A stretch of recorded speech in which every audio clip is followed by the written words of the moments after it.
I'm Shannon. And I'm Holly, and this is a Girls Gone Curious podcast, where we talk about things that make us curious. So, grab your favorite drink, sit back, and relax because your show is loading.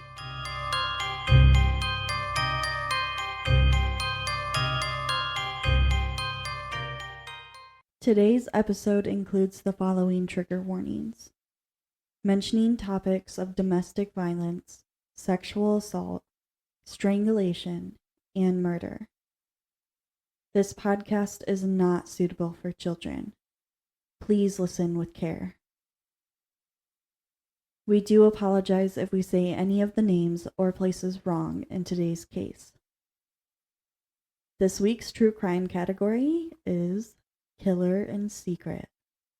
So, let's get into it. Michigan is known for its cereal companies, vehicle manufacturers, fruit crops, the Great Lakes, and breathtaking views from nature, like the Sleeping Bear Dunes and Pictured Rocks. One thing that might not have been known about Michigan is that a serial killer was hiding in plain sight. This is the case of John Eric Armstrong, also known as the Babydoll Killer. John Eric Armstrong was born on November 23, 1973, in New Bern, North Carolina, to parents John and Linda. There are reports that Armstrong would see his mother get physically assaulted by his father. Other reports stated that Armstrong was also abused by his father. When John was 5, his baby brother Michael would be born. A few months later, Michael would pass away because of SIDS. Side note, SIDS stands for Sudden Infant Death Syndrome. It is also known as crib death. This is the explanation for a baby's death that is unexplainable. Research is still being done to find out why this occurs. Armstrong couldn't understand what happened to his brother, and he was extremely upset over it. One day he was riding his bike and decided to ride it straight into traffic. It is believed that he was trying to end his life to be with his brother. A few months after the service for Michael, their father would leave his family. They would not hear from him again. Other than this tragedy happening at a young age, Armstrong was said to have had a very normal childhood. He had friends and was always said to be quiet, but very friendly. In high school, it is said that he was the same, friendly but quiet. Some bullied him because he was quiet. At one point, a girl would come up to Armstrong and ask him to have sex with her. He became so upset that he locked himself in the bathroom and threatened to kill himself.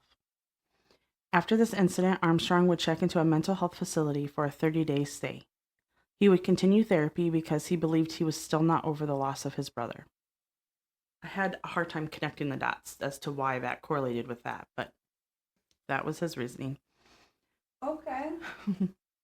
He did have a girlfriend in the later years in high school, and here there are two different stories about what actually happened with the two. One story is that she was leaving for college, and so they ended things. The second story is that she had broken up with him to be with another guy. He would see them at school, and the guy would give her gifts. Somehow he correlated that to prostitution, that his girlfriend left him to give her body to this guy for what he could buy her. There's a lot of things wrong with this person. Right? Agreed. After graduation from high school, Armstrong would sign with the U.S. Navy at age 18. He worked in the barbershop on the USS Nimitz and would do other jobs as needed. He got the nickname Babydoll because he had such a young-looking face and was so innocent. During his service, there were no charges of misconduct. In fact, the records only showed good things. He received 2 Good Conduct Awards and was a 3rd-class petty officer when he was honorably discharged. Armstrong would meet Katie Radnowski while he was in the military. She would also get honorably discharged around the same time as Armstrong, and they would decide to move to her hometown of Dearborn Heights, Michigan. They would get married in 1998 and start a family, having 1 child. The Armstrongs were well liked by everyone in the neighborhood. They were always willing to help out a neighbor, and Armstrong himself was always spending time with his kids. He was stated as being friendly, always saying hi and waving at everyone. He was very kind, a great father, and a really good neighbor. During the day, he would find jobs as a retail clerk, a security guard, and then finally a fueler for airplanes at the Detroit Metropolitan Airport. His work colleagues said he would always offer rides to work and to home for those who needed it. This is what he wanted everyone to believe.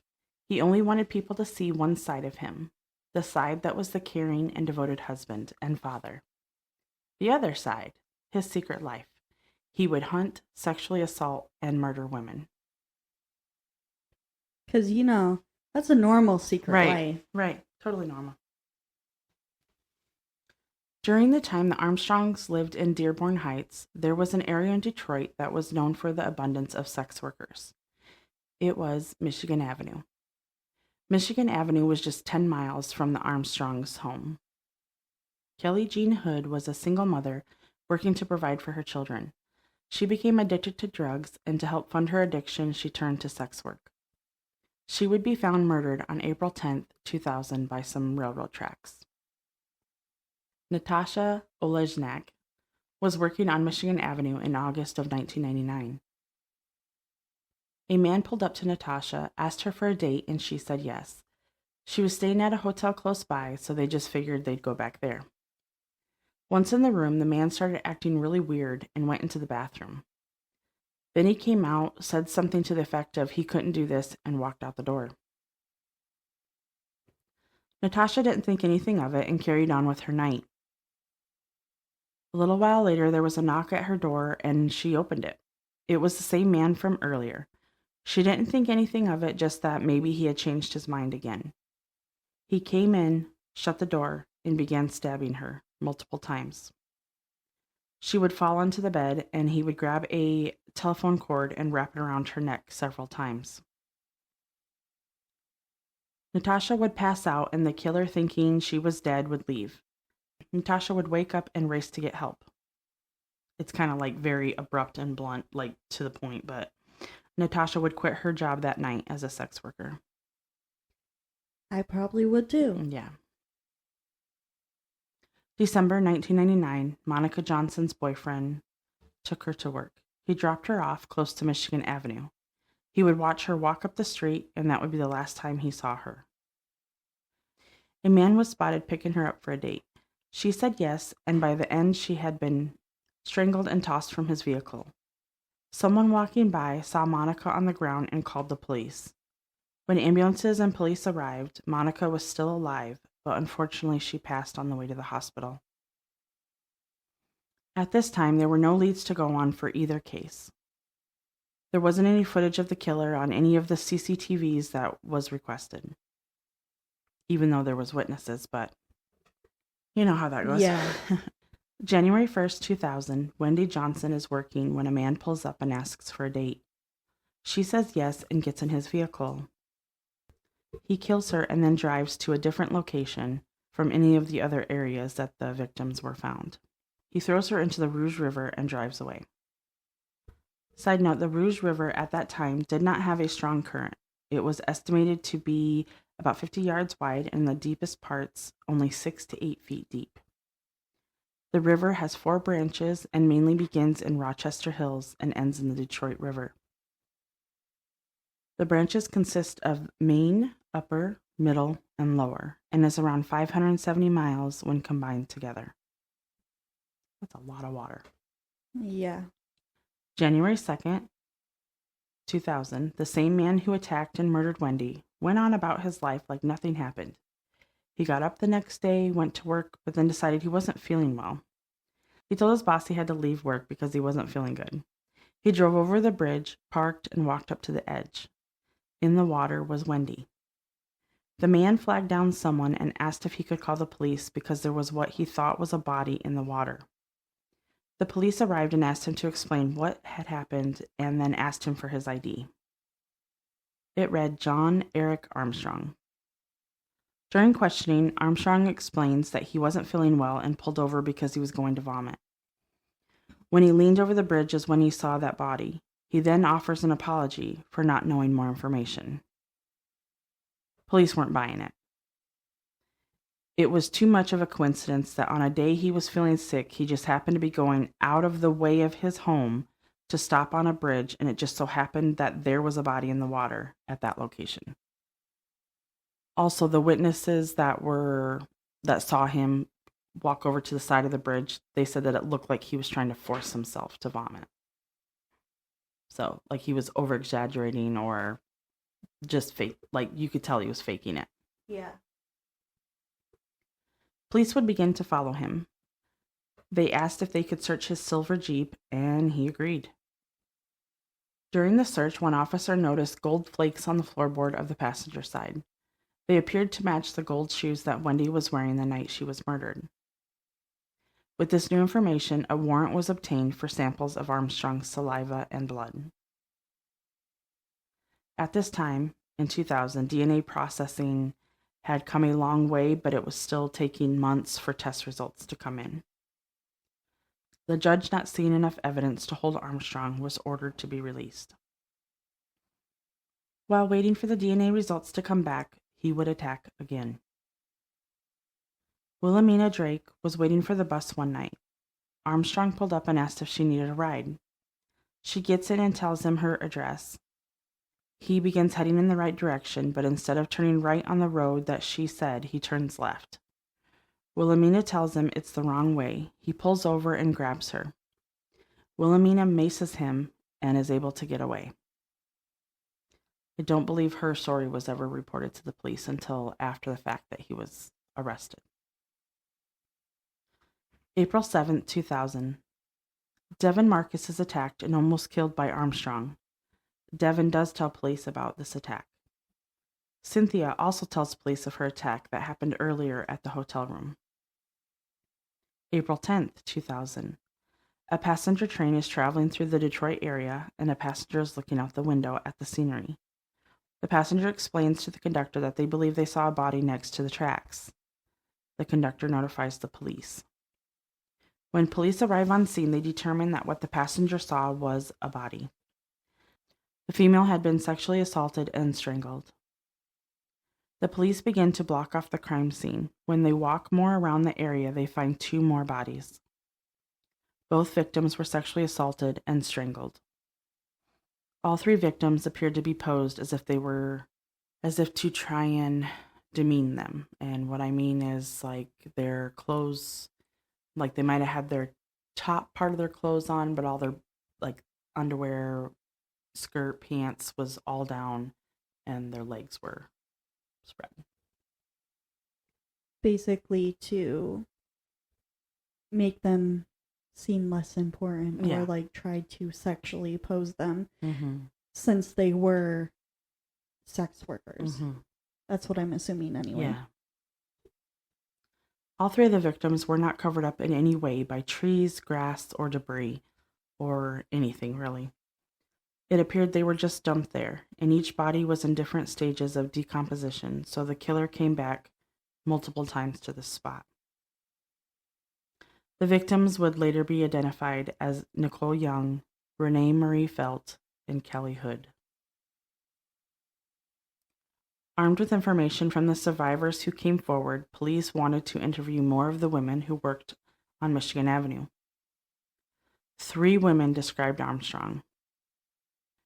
After the interviews were conducted, surveillance would be set up along Michigan Avenue. There were officers dressed in uniform and in street clothes. On April 12, 2000, police officers would arrest Armstrong and take him to the station for more questioning.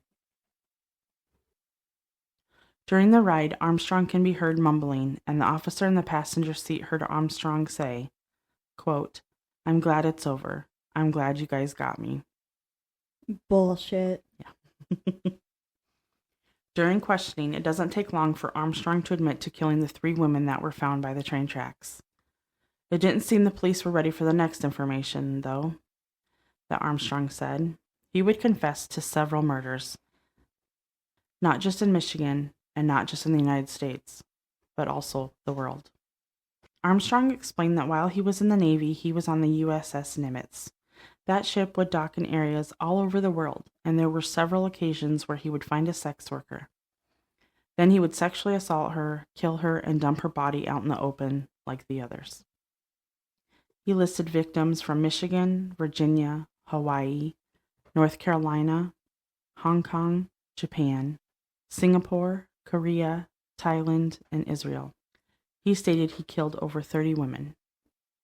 The woman from Virginia was Lynette Hilleg.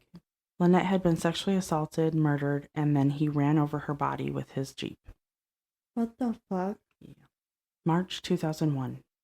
Trial begins for the assault and murder of Wendy Jordan. During the trial, Armstrong changes his plea to not guilty and asks if he can have a teddy bear to hold as he is being transferred. Knowing this was a stunt, it was denied. What the fuck?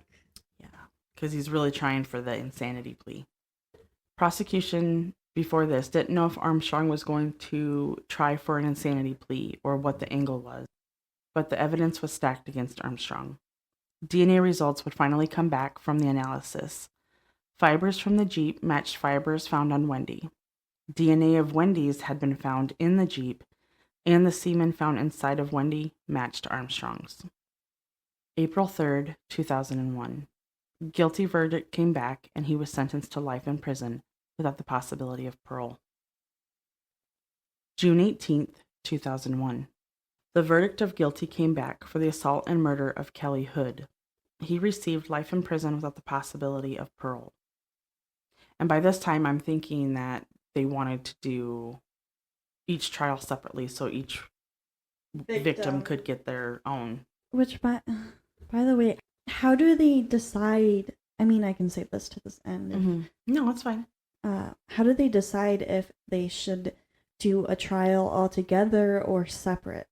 I think it's based on, like, the prosecutor's choice. Like, if they feel like they can get more, it might show later when I explain more of in the next trial that he goes to.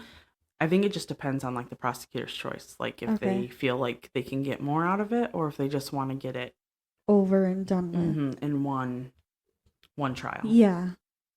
It's so weird to me that sometimes they do it, sometimes they don't. Yeah. Yeah, I'm not really sure why. I think it just might be a prosecutor's preference. Yeah, or maybe family members kind of have a say in that too. I don't. Yeah, that could be for sure. It's definitely interesting. Something to figure out. Yeah. For sure. July 4th, 2001, Armstrong would plead guilty to the murders of Robin Brown, Rosemarie Felt, and Monica Johnson. He was sentenced to 31 years in prison. So for this one, because he pled guilty, I'm assuming he got a deal and since he was already serving 2 life sentences, he got 31 years for 3 people. But the other ones, he got life sentence. What the fuck? So thoughts, questions before I get into the next thing, because it's interesting. Interesting? So I said in the beginning, I put down, like, no DNA, but then you later said that the DNA was a match once they got his DNA. So when you enter in, like, the army and like anything military, they don't have your, like, DNA on record. They don't do any sort of thing like that. I honestly don't know. I know you have to go through, like, a medical exam and that kind of thing. Yeah. But I'm not sure. Just because his DNA might not have been part of public. Okay. Because the military is on a different level, I guess. So maybe it wasn't public knowledge, like part of CODIS or anything like that. I just know that in our next case, he went into the military as well, and they were able to match him with. Oh. So yeah, I'm not sure. I mean, but that's fingerprints, so it might be different, but I don't know exactly all the DNA that they got from the crime scene. Yeah. So they definitely, I mean, his vehicle, so there's fingerprints all over. They found the gold flakes, which were on her shoes, and then, like, I'm assuming, like, the carpet fibers were found on her body, besides his semen and I'm assuming saliva, and that was for Wendy Brown. And then with some of the other, they didn't really go into detail as far as what DNA was found on the other victims. I am from the most recent cases that we've done, it is just amazing how fast DNA analysis has come from, like, because from the grown. 80s till even 2001 Yeah. to now, like, it is so amazing to me how fast it can be done now. Because it's in the 80s that like DNA really started taking off. Yeah. So that was one of my questions. Okay. And then my next thing is like, why would he call it in if he says that, oh, you finally got me or whatever, but then when trial goes on, he goes back to not guilty. So it's like the only thing I can think of is that he was getting to the point where he was escalating so quickly that he didn't know how to, lack of a better term, control himself, or that he knew people would see him. He had to see her to see if he could revisit her body. Yeah. So he was trying, that's what I'm assuming. Yeah. From some of the other details that I will share in a few minutes. But if he revisited the body, would he be able to get down to her? But then he saw her in the water. And so people were going to see him like, what the hell is this dude just leaning over the bridge for? Is he going to jump? What the hell is he going to do? So he knew people would see him. And I think that's where he came up with the idea that I'll just call it in and say that I saw a body and it was because I was going to vomit. Yeah. You know, because I'm really sick, but I'm like on the opposite side of where I should be when I'm going home. Yeah. That was kind of the next thing I wrote after it is did he go back to the scene to like revisit and do the gross ass disgusting things that this piece of shit does and did, and did people see him? So then he thought he needed to call it in because people seen him and he didn't want to get pinpointed for that. But then again, it's just fucking oh, you caught me. Oh, just kidding. I didn't actually commit these murders. I think it was because, you know, as attorneys do, if you have a good attorney, they're gonna tell you all the things to do. And I believe his legal team advised him we're going to go with insanity. You know, that's what we're going to go with. And that's where the teddy bear thing came in, I believe also, is that he was, because of the abuse that he endured as a child, because of all of these, he was examined by a psychologist. Yes, and by the defense and then also by the prosecution. Defense would automatically probably say that he was insane. Yeah, basically that he had all these disorders and it all stemmed from childhood and not being shown the proper way to process things, basically. Yeah, deal with basically being abused and having his baby brother die. No one helped him get through it. He was a kid, didn't understand it. And then his dad leaves him, even though his dad was his abuser. Yeah. But that was his dad, and his dad leaves him. But this is all no excuse to kill someone. Right. Absolutely not. Absolutely not. And then the other prosecutor side? Yeah.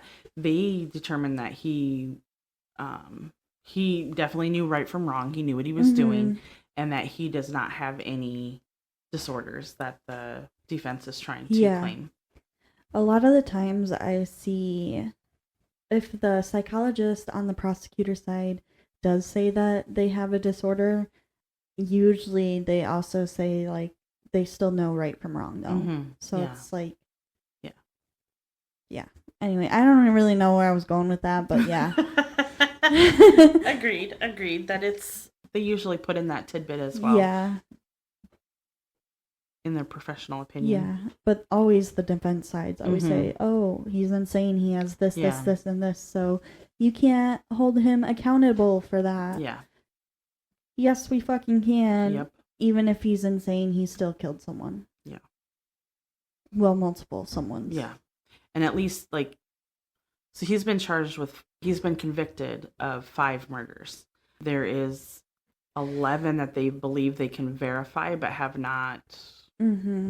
confirmed. Yeah, basically. Confirmed, and then, but he's claiming over 30 women.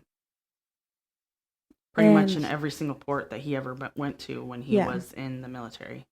And that's if he's undershooting it or Mhm. overshooting it. Right. So it could be less, it could be more. Yeah. And that does not also, I mean, that doesn't include, this is just the women that he said he has murdered. This doesn't include the women that he has sexually assaulted and they survived. Yeah. Just some side notes, not side notes. This is just some more information that I found that I really didn't want to put it in, but then I literally sat there for like a half hour trying to process what they were saying. So it is believed that Armstrong would place his victims in places where they could easily be found so he could go back and assault them, even in death. He would find another victim only when he thought his wife could smell death on him. So if he smelled like the bodies are decomposing and he's still going to visit them to assault them, and if he felt that his wife could smell them on him, then he would pick another victim. What the fuck? Yeah. But if he didn't have a wife to begin with, I guess the decomp of the body wouldn't matter. Because if he had no wife, he wouldn't have to worry about the smell. Yeah. That's just fucking disgusting. Yeah. I have no words except Disgusting, horrible piece of shit. Mm-hmm. And I can't even imagine what his wife is thinking. Like, or anybody that thought that he was one. Like, I just, how did his wife not know? He was literally, the main job that he had, the final job he had before he was arrested was he was a fueler at, I don't know, did he say he was working overtime when he was going out on these little, on his jaunts to select another victim? I honestly don't understand. Was it when his wife was sleeping or something? Yeah. And she didn't notice him? Because they had a baby or Yeah. a young child. Or just say, oh, I gotta work the night shift or something like that. I switched hours with this person, or this person asked me to cover their shift or something like that. I don't know, but he probably made up some lame-ass excuse. Yeah.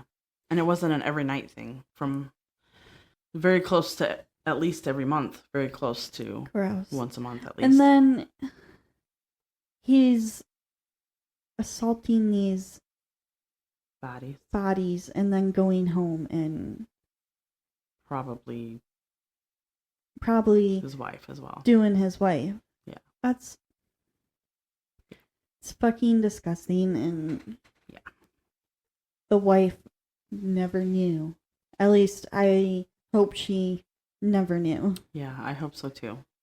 Like I said, I just can't even imagine what her thought process was during that whole time. Yeah. But I feel like there had to be some sort of issues going on in the relationship a little bit. Because if he, when his younger years, was asked to have sex with a girl and he thought he said he wanted to go kill himself. Yeah. There's something wrong going on. I can't imagine they had a completely normal relationship. Yeah. Or at least on his side. Yeah. But maybe they did because he was able to kill all of those victims. Yeah.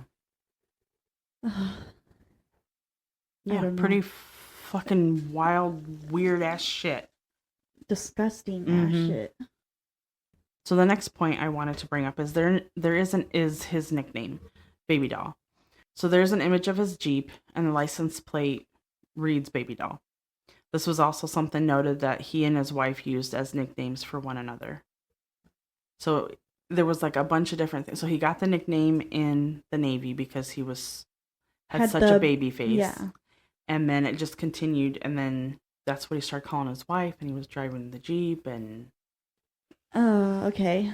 Yeah, just... weird.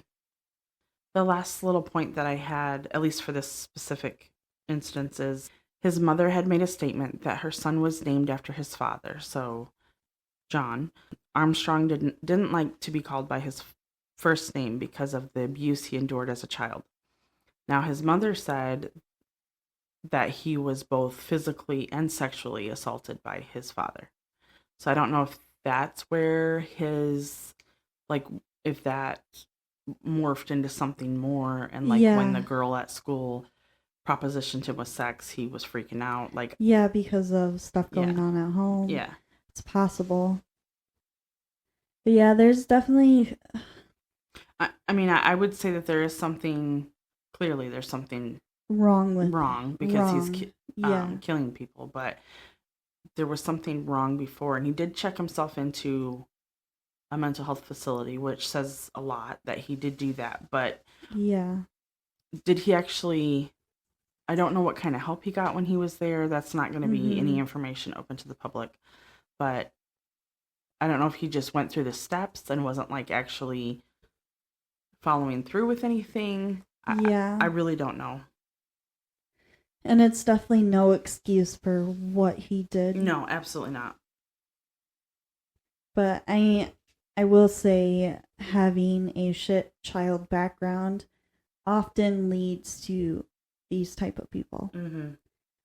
But we also know people who have had probably even shittier backgrounds and are the sweetest and nicest person out there. Yeah. So just because you have a shitty background doesn't mean you can be a shitty person. Exactly. Because there's other people out there who has had also a shitty background. Mm-hmm. Yeah. I don't really have any more questions or thoughts other than this person's disgusting. Is he still alive? So he is still alive. He is at the Cotton Correction Facility in Michigan. Serving out his life sentences. Life sentences plus the 31 years. Yeah. And I'm assuming even if they do confirm other victims, they probably won't charge him. I'm assuming. I think it would depend on the area, because I mean they would probably charge him, but he's never gonna go to that prison because there's Virginia, Hawaii, and then like North Carolina, and then across the world. Yeah. So I imagine that they would probably charge him, but he would never go to... I don't believe he would go to another facility because he's never gonna... Yeah. I've seen it multiple times where they say they confirm this amount of victims, and then they confess to this amount of victims, and then they find possible victims that is most likely confirmed. Yeah. But those victims never get trial or anything. Yeah, they don't get justice. Yeah. The victims' families and... Yeah. I mean, look at that. We've had several cases where that's happened, and the first one that popped into my head was... Mine is Sam Little. Yeah. Where he had like over 90 victims. Mm-hmm. And then, actually, I take that back. I had two, Butcher Baker and I can't remember the name of the case, but the one from Florida. And it was when we were doing our 50 states, 50 cases. And the killer killed two girls and then ended up in I can't remember. Flat tire murders? Yeah, that one. 12 known victims of the flat tire murders. Yeah. That are linked together. Mm-hmm. That was a while ago. Mm-hmm. I was like, man, I can't remember. And I was gonna say the Vanishing Vacationers, because that one's still like in the back of my head, but that's not right. That was New Mexico. New Mexico, yeah. Yeah, that's pretty much all my questions and thoughts for this case. Mine too. I do want to mention that for our 75th episode, we said we were going to do an interview, but we are changing pace a little bit, and we're going to have just a special episode. And it's going to be a little different because we're going to work on a case together like we did for the Salem witch trials. So it's going to be interesting and something kind of new again. And of course, lots of caffeine. Lots of caffeine. And depending on our case, it might turn into 2 episodes. Yeah, We'll see. absolutely. Depends on how big our case is. Our hearts go out to the victims in this case and all individuals affected.